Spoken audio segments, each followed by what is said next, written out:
Story zone, তোমার অনুভূতিদের খুঁজে নাও এখানেই। এসব কি তামজিৎ, তোর এখনই এসব বের করা লাগবে? ছেলেটা আমার ফ্রেশ হয়ে এসে যে বসবে সে জায়গাটাও রাখিসনি। তামজিৎ চকলেট একটা ছিঁড়ে খেতে লাগলো, আর এক হাতে আরেকটা পাপড়ির প্যাকেট ছিঁড়তে ছিঁড়তে বলল, তোমার ছেলের চয়েস ভালো, ভালো ভালো জিনিসই এনেছে।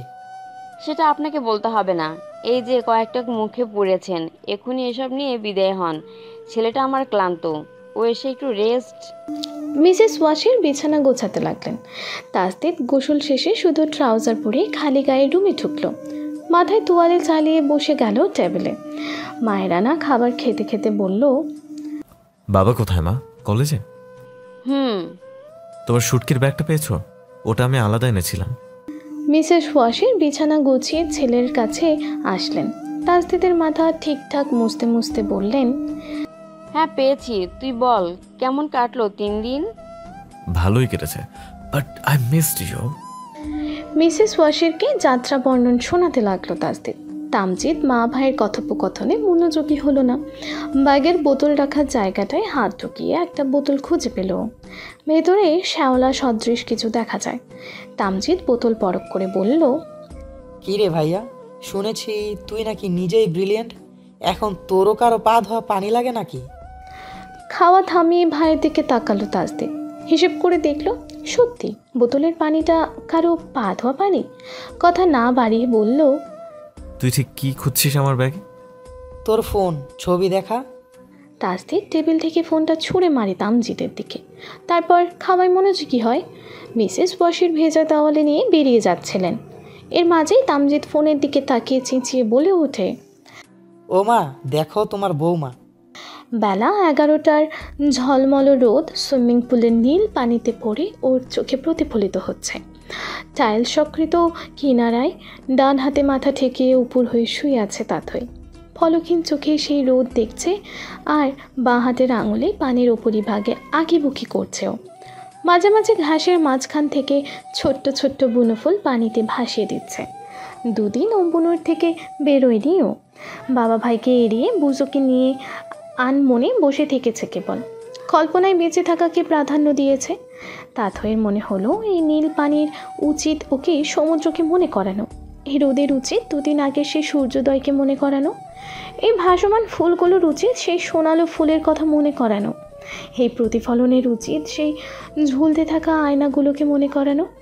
কিন্তু তার কোনোটাই হচ্ছে না। সমুদ্রের পরিবর্তে তাসদিদের উচ্ছলতা ওর চোখে ভাসছে। ঝলমল সূর্যোদয়ের পরিবর্তে তাসদিদের অবয়ব ওর সামনে ফুটে উঠেছে। ওই সোনালো ফুল, আয়না, বায়োলুমিনাস সব কিছু ভুলিয়ে দিয়ে ওর চারপাশে কেবল তাসদিদ আর তাসদিদ। বুঝো পানি থেকে দূরে, তবে ওর আশেপাশে ঘুরঘুর করছিল। তাথই পানিতে আঙুল চালিয়ে বলল, হোয়াট ডু ইউ থিঙ্ক বুঝো? আমার রুক্ষ জীবনে এই শীতলতা ঠিক কেন এসেছে?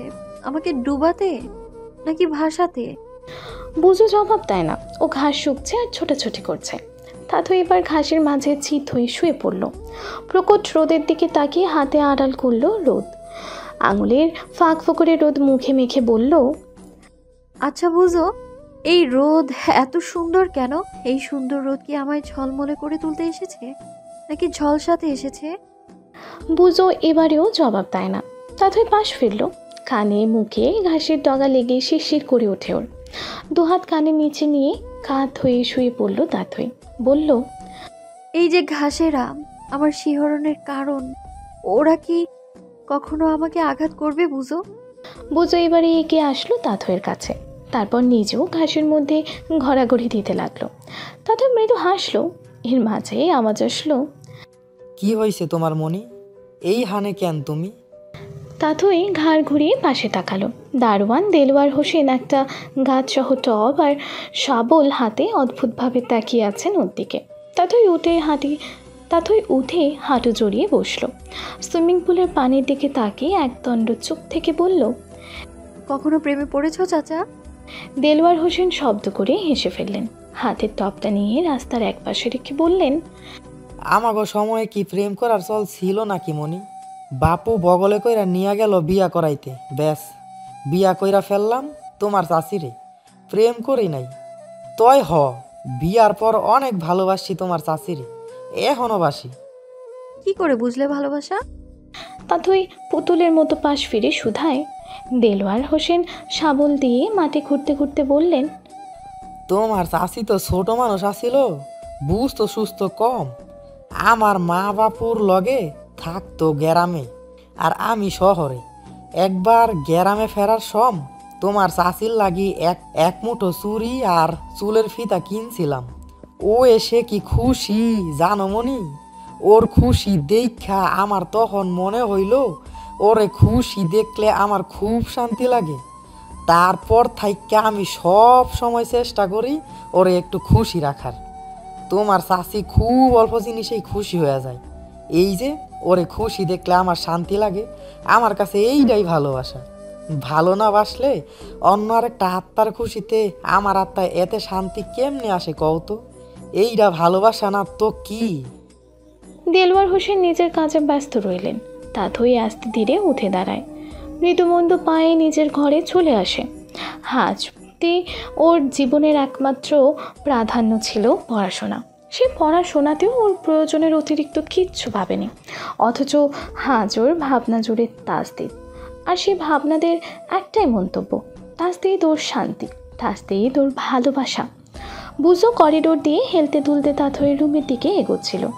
তুল্য কোত্থেকে এসে ওর সামনে কোমরে হাত দিয়ে দাঁড়িয়ে গেল, কপাল কুঁচকে বলল, কি জনাব, ব্যস্ত আপনি? দুদিন হলো দেখছি শুধুই তাঁতই কোলে চড়ে বেড়াচ্ছেন, আমাকে চাইছেন না, কাহিনী কি? বুঝো লেজ নাড়াতে নাড়াতে ওকে পাশ কাটিয়ে চলে যায়। তুল্য বোধহয় জবাব পেয়ে গেল, কিছু না বলেও বুঝো যেন ওকে শেষ লাইনটাই বলে গেল, কে তুমি? তোমাকে তো আমি চিনি না। মোবাইলে থাকা তাথইয়ের 3টি ছবি কয়েকবার ঘুরে ফিরে দেখল তাসদিদ। এই ছবি নিয়ে তামজিদ কত আকাশ কুসুম ভেবে নিচ্ছিল, ভেবে মুচকি হাসলো। তামজিদ ছবিগুলো মিসেস ওয়াশিরকেও দেখাতে চাচ্ছিল, কিন্তু মিসেস ওয়াশির আগে তাসদিদের চেহারা পরখ করলেন। ছবিটা যে রাতের আধারে সমুদ্রের পানিতে থাকা তাথইয়ের ছিল তা বুঝতে তাসদিদের সময় লাগেনি। তবু বিন্দুমাত্র প্রতিক্রিয়া না করে খাওয়ায় মনোযোগী হলো। জবাব দিল, ফোনে অনেকেই ছবি উঠেছে, তোমার ছোট ছেলের বোধহয় কাউকে মনে ধরেছে, দেখো। হে রেস্ট নে। মিসেস ওয়াশির মুচকি হেসে বেরিয়ে যান। তামজিদ ওনাকে আবারও ডাক লাগাতে যাচ্ছিল। তাসদিদ খাওয়া ছেড়ে চেয়ারের পেছনের দিকটায় হাত ঠাকালো। ওকে ওভাবে তাকাতে দেখে ফোকলা হাসি দিল তামজিদ। ও জানে তাসদিদের ইচ্ছা অনির্মাণে, এদিকে ওদিক কিছু বলবে তো আমার 2 মিনিটও লাগবে না তোকে পুকুরে ছুটতে। ঠোঁটের জোড়ালে হাসিটা বাড়ালো তামজিদ। বিড়বিড়িয়ে উঠে এসে ফোনটা তাসদিদকে ফেরত দিয়ে দিল। ও হামতামতা করে বলল, ইয়ে আপুটার নাম কি রে ভাইয়া? তোর ফোনে কি আপুর ছবি, তোর ফোনে এই আপুর ছবি কি করে? ওর ফোনের ক্যামেরা খারাপ, তাই আমারটাই ছবি তুলে দিতে বলেছিল। ছবি তুলে দিয়ে আর ডিলিট করার সময় পাইনি। আর কিছু? এমন স্পষ্টভাবে মিথ্যাটা বলে নিজেই অবাক হলো তাসদিদ, তবে সেটা প্রকাশ করলো না। তামজিদ ভাইয়ের বলা প্রতিটা বর্ণ সত্যি মেনে নিল। এবারও ঠোঁটে সত্যিকারের হাসি ফুটল, তবু ভাইয়ের সামনে কিছুটা জড়তা দেখিয়ে বলল, ইয়ে ভাইয়া, একটা কথা আবদার করি। কি? ছবিটা ডিলিট করিস না, আপুটাকে আমার সত্যি তামজিদ কথা শেষ করতে পারে না। ওর চোখে পড়ে তাসদিদ টেবিলের স্কেলটার দিকে বাঁ হাত বাড়িয়েছে। তামজিদ আর এক মুহূর্ত দাঁড়ায় না রুমে, এক ছুটে বেরিয়ে যায়। তাসদিদ আর এক দফা ফোনের ছবিগুলো দেখে মুচকি হাসলো। 3টে ছবি খুব আহামরি ক্ষতি করবে না ওর ফোনের, কিন্তু তাথই এগুলো দেখলে খুশি হয়ে যাবে নিশ্চিত। সময় সুযোগ করে তাথইকে দিয়ে দেওয়া যাবে, এমনটা ভেবে ফোন সরিয়ে খাওয়ায় মনোযোগ দিল ও। একটা দিন বিশ্রাম নিয়ে তাসদিদ রিঙ্কিকে পড়াতে ওর বাসায় গেল। রোজি মেয়েকে কোলে নিয়ে গেট খুলে দেয়। ওদের দেখে তাসদিদের হাসিটা আরও বেড়ে যায়, আর রোজির মনে আরও একবার দীর্ঘশ্বাসেরা উকি দেয়। পৃথিবীর সবচেয়ে সুন্দর হাসতে জানা মানুষটা আমার না। নিজেকে সামলায় রোজি। তাসদিদ ভেতরে ঢুকে ওর মেয়ের গাল আলতো করে ছুঁয়ে দিল, হাতুড়ে গলায় বলল, কেমন আছেন ম্যাডাম? দিনকাল কেমন যাচ্ছে আপনার? রোজির মেয়েটা ঝকঝকে চোখে যায়, নড়ে চড়ে উঠে হাত নাড়ায়। রোজি ওকে ঠিকঠাক কোলে নিয়ে বলল, ওর দিনকাল কেমন যাচ্ছে? বলো আমাদের দিনকাল কেমন যাচ্ছে? এইটুকুন মেয়ে কি পরিমাণে যে জেদি হয়েছে তাসদিদ, কি বলবো তোমাকে। তার কান্না উঠলে পুরা বাসা ঝমঝম করে, কিছুতেই থামানো যায় না। হ্যাংরি বার্ড একটা। নামটা রাখার সময় একটু ভেবেচিন্তে রাখলে মনে হয় এমনটা হতো না। কপালটা ডোলে বিড়বিড়িয়ে বলল তাসদিদ। রোজির কানে গেল না কথাটা। না বুঝেও প্রশ্নসূচক চেয়ে রইল তাসদিদের দিকে। তাসদিদ পর মুহূর্তেই হাতে থাকা শপিং ব্যাগটার থেকে কক্সবাজার থেকে আনা শঙ্খটা বের করলো। রোজদের মেয়েকে দেখে বলল, এই দেখো ম্যাডাম, কি এনেছি তোমার জন্য। আমার জন্য কিছু আনেননি তাসদিদ ভাই? পাশের ঘর থেকে রিঙ্কি বেরিয়ে আসে। বোনের হেয়ালিতে রোজি নিজেই বিরক্ত হয়। তাসদিদ রিঙ্কিকে হাতের ব্যাগ দুটো বাড়িয়ে দিয়ে বলল, সবার জন্যই আছে এতে। রিঙ্কি শুধু ছোট্ট ব্যাগটা নেয়, ও জানে ওর জিনিস বড় ব্যাগে নেই। সত্যি তাই। ব্যাগ দুটো ঝিনুকের মালা। রিঙ্কির মা এসে অন্য ব্যাগটা হাতে নিল, সেখানে কিছু শুটকি আর শুকনো খাবার। রিঙ্কি মালা দুটো দেখে নিয়ে বলল, একই মালা দুইটা এনেছেন যে? এ বাসায় আমার বোনও তো দুইটা। স্পষ্টভাবে জবাব দিল তাসদিদ। রোজের দিকে তাকিয়ে হেসে বোঝালো, একটা ওর। রিঙ্কি মালা মুঠো করে নেয়। রাগটা পুরোটা ওর গিয়ে পড়ে রোজের ওপর। ওর জন্যই এই বোন শব্দটা শুনতে হলো ওকে। তাসদিদ কথা শেষ করে রিঙ্কিকে পড়াতে বসলো। পড়তে বসার আগেই রিঙ্কি ওকে মালাটা দেখিয়ে বলল, পরিয়ে দিবেন? না। এবারেও স্পষ্ট জবাব দেয় তাসদিদ। রিঙ্কি নিজে নিজেই মালাটা গলায় পরে নেয়। ছুটির পড়াগুলো দিয়ে একসময় তাসদিদকে প্রশ্ন করে, পরশু সূর্যোদয়টা আপনি কোন জুনিয়রের সাথে দেখেছেন তাসদিদ ভাই? তাসদিদ ওর খাতা দেখছিল। চোখ তুলে রিঙ্কির দিকে তাকালো ও। তারপর চেয়ারে হেলান দিয়ে বসে বুকে হাত গুজে বলল, কেন? সে বিষয়ে তোমার কেন এত আগ্রহ? রিঙ্কি জবাব দেয় না। তাসদিদ একটা ছোট্ট শ্বাস ফেলল। সোজা হয়ে বসে টেবিলে হাত রেখে বলল, লিসেন রিঙ্কি, আমি তোমাকে শেষবারের মতো বলছি, আঙ্কেলের রিকোয়েস্ট আমি তোমাকে পড়াতে আসছি। তাছাড়া তুমিও বলেছিলে তুমি আর এমন কিছু বলবে না বা করবে না যাতে আমি এই বাসায় আসা বাদ দিই। এ সপ্তাহে তোমার অ্যাডমিশন, সেদিকে ফোকাস করো। বুঝেছো আমি কি মিন করেছি? রিঙ্কি রোবটের মতো মাথাও ওপর নিচু তোলালো। তাসদিদ ওকে পড়ানোতে মনোযোগ দিল, কিন্তু দৃষ্টিটা খাতার দিকে থাকলেও রিঙ্কির মনটা খাতায় ছিল না। ওর বিক্ষিপ্ত মনে কেবল এটুকুই, অ্যাডমিশন পর আপনার ভার্সিটি আমার হবে কিনা জানি না, কিন্তু আপনি আমার হবেন তাসদিদ ভাই। ওই একটা সূর্যোদয় আপনি যাকেই দিয়ে থাকেন না কেন, আপনার জীবনের প্রতিটা সূর্যোদয়ে আমাকে দিতে হবে। আমার চাই আপনাকে, ব্যাস। তুল্য ভার্সিটির সামনে এক টঙে দাঁড়িয়ে সিগারেট টানছে। ওর চোখ মুখে বিরক্তিতে কোচকানো। সেমিস্টার ফাইনালের পর ছুটি না দিয়ে প্রজেক্টে ঢুকিয়ে দেওয়া কোর্স টিচারকে পারলে এই মুহূর্তে কুচি কুচি করে কাটেও। ওদের প্রজেক্টটা ডেডলাইনের আগে শেষ হয়নি। এর পুরোটা দায় টিচারের। হেয়ালি করে সে শুরুই করেছে দেরিতে, সেটাও নিজে করছে না, অন্য এক সিনিয়র স্টুডেন্টকে রেখেছে ইনচার্জে, যেখানে সময় লাগবে আরও 4 দিন। ছুটির পরিবর্তে 4 দিন ক্যাম্পাসে আসতে হবে ভেবে রাগে তুল্য শরীর চলছে। সিগারেটে কয়েক টান দিতেই শেষ হয়ে যায় ওর। সিগারেটের শেষটুকু মাটিতে ফেলে আর একটা সিগারেট চাইতে যাচ্ছিল তুল্য। তখনই কানে আসে, হ্যালো ডিয়ার লিসেনার্স, আপনারা শুনছেন স্টোরিজ অন প্রেজেন্স ধারাবাহিক পর্ব গল্প। আমাদের সামগ্রিক প্রচেষ্টাকে উৎসাহিত করতে লাইক অ্যান্ড কমেন্ট করতে ভুলবেন না। Thank you. সেমিস্টার ব্রেক না পাওয়ার রাগ ফুচকাটার উপর দেখাতে হবে। তুল্য পেছনে ফিরল। খয়েরি রঙা লং টি শার্ট জিন্স পরিহিত শার্লি বুকে হাত গুজোর পেছনেই দাঁড়ানো, ছোট ছোট চোখ করে ওর দিকে চেয়ে আছে। তুল্য গায়ে লাগালো না, সিগারেট হাতে নিয়ে আগুন ধরালো। ধোঁয়া ছেড়ে বলল, ফুসফুস ছাড়া আমার রাগ দেখানোর মতন জায়গা নেই, হৃৎপিণ্ড একজন নিয়ে নিয়েছে। শার্লি আজ লজ্জা পেল না। তাতই এখনো ক্যাম্পাসে আসেনি, তাইও তুল্যকে খুঁজতে টঙে চলে এসেছে। ধারণা ঠিক ছিল ওর, তুল্য এখানেই। আপন মনেই সিগারেট ফুঁকছে। শার্লি 2 পা এগিয়ে দাঁড়ালে এবার বলল, যাকে হৃৎপিণ্ড দিয়ে দিলি তার জন্য সিগারেটটা ছাড়তে পারবি না তুললো? আমি দেইনি, সে নিয়েছে। ওই একই হলো, তোর হৃৎপিণ্ডটা তার কাছে, তার হৃৎপিণ্ডটাও তোর কাছে। বল, সেটার খেয়াল রাখবি না? সিগারেট ছেড়ে দিতে পারবি না? যে আমার জন্য সামান্য ট্রেনের সিট ছাড়েনি তার জন্য আমি সিগারেট ছাড়বো? ইচ্ছে থাকা সত্ত্বেও জবাবটা এভাবে দিল না তুল্য। মুখে বলল, না। শার্লি হাল ছেড়ে দেয়। এমন স্পষ্ট জবাবে হয়তো কিছুটা অপমানিতও হয়। এই ছেলের কাছে ঠিকঠাক জবাব আশা করাটা ওর উচিত হয়নি। আশপাশ দেখে ও বেরিয়ে আসে টং থেকে। শার্লি কিছুটা দূর যেতেই সদ্য ধরানো সিগারেটটা ফেলে দিয়ে পায়ে বিশালো তুলল, কিন্তু ওর সে মনোভাব 10 সেকেন্ডের জন্য স্থায়ী হলো না। আবারও তেজ নিয়ে আরেকটা সিগারেট ধরালো ও। অস্থির চিত্তে পেছন ফিরে দৃষ্টি সরালো। ঠিক শার্লি বেরিয়ে যাওয়ার সময়ে শান্ত আর টিটু টঙে ঢুকলো, আর তুল্য স্পষ্ট দেখেছে শান্ত শার্লির দিকে তাকিয়েছে। ওদের দুজনের চোখাচোখি হয়েছে। তাতই পার্কিং এরিয়ায় গাড়ি থামিয়ে গাড়ি থেকে নামলো। গাড়িতে হেলান দিয়ে দাঁড়িয়ে চোখের সানগ্লাসটা খুললো। তারপর হাঁটু অবধি টপস্টার পকেটে 2 হাত গুজে চুইংগাম চিবাতে চিবাতে বাস্কেটবল কোর্টের দিকে কিছুক্ষণ তাকিয়ে রইল। গাড়ির ভেতর থেকে বুজো ডেকে ওঠে। দরজা খোলা রেখে তাতই এগোয় ফাঁকা কোর্টের দিকে। বুজো ওর পেছন পেছন নেমে আসে।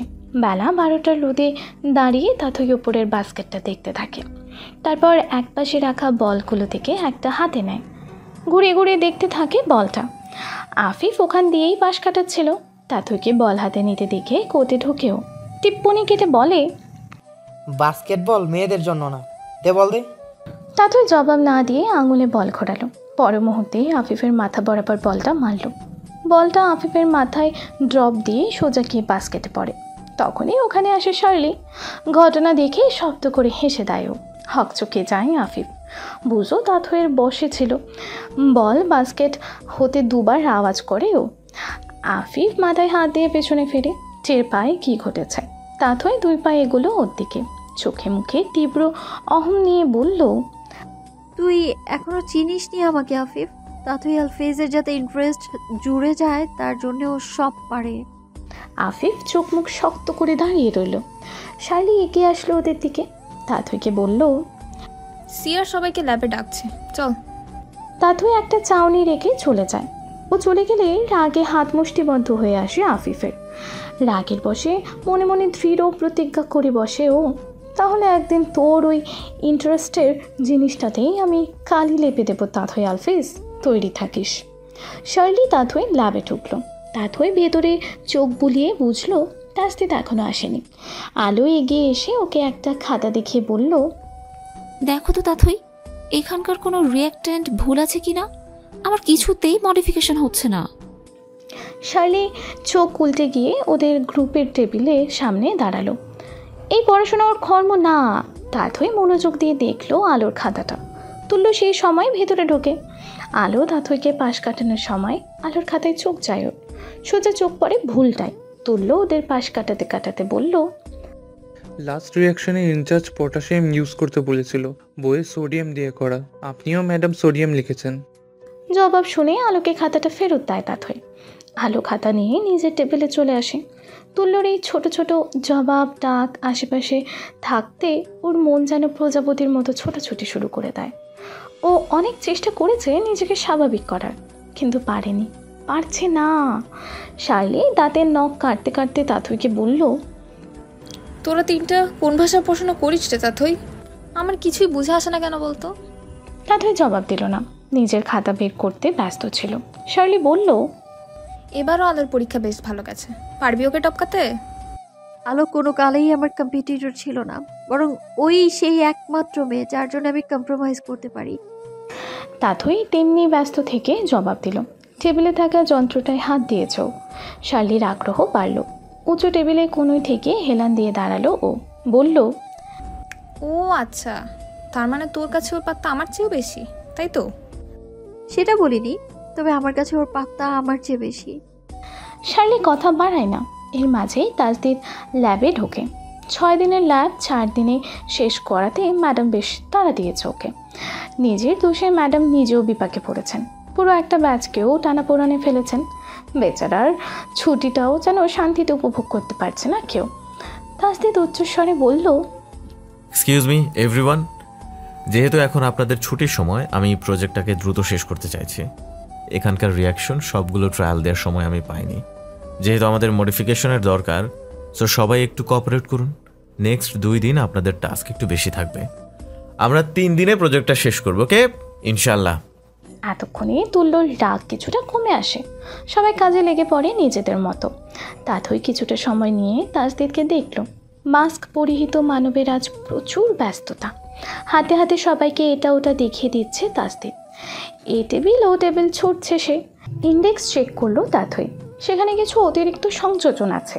তাথই বুঝলো এই অতিরিক্ত সংযোজন আর কম সময় নিয়ে হন্তদন্ত হয়ে পড়েছে তাসদিদ।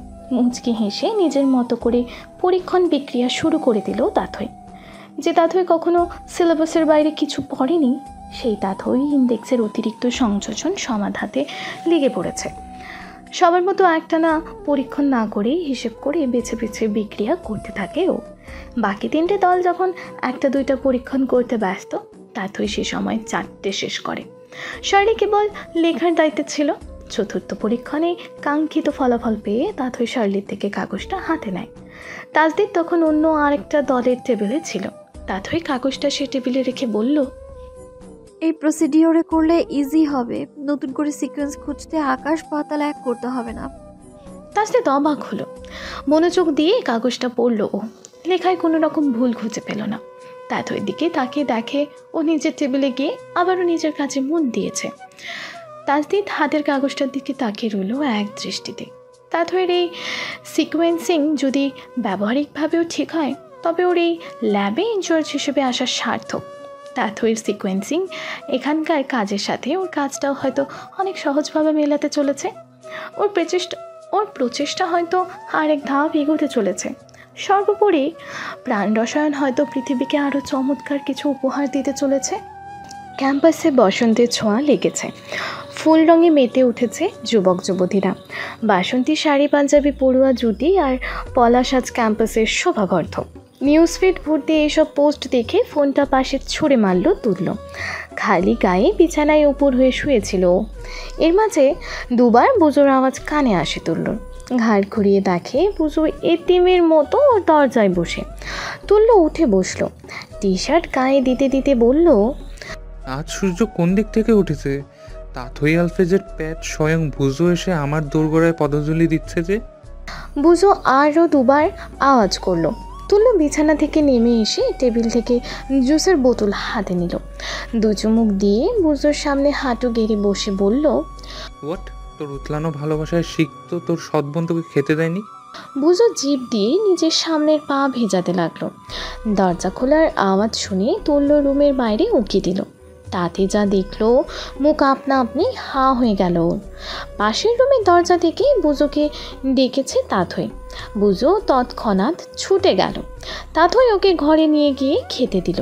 তুল্য বিস্ময় বোনের দিকে তাকিয়ে রইল। এর মাঝে পাশ থেকে কেউ একজন বলে উঠে, তোর বোন প্রেমে পড়েছিল তুল্য?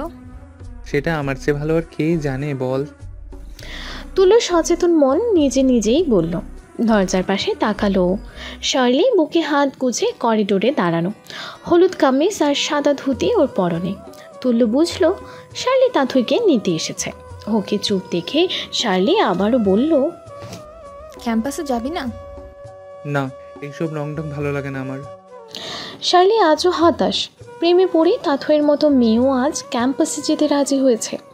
ওকে শার্লি শুধু এইটুকু বলেছে, বসন্ত উৎসবের আয়োজনে তাসদিদকে দেখেছে ও। ব্যাস এতটুকুতেই তাথই মেনে নিয়েছে।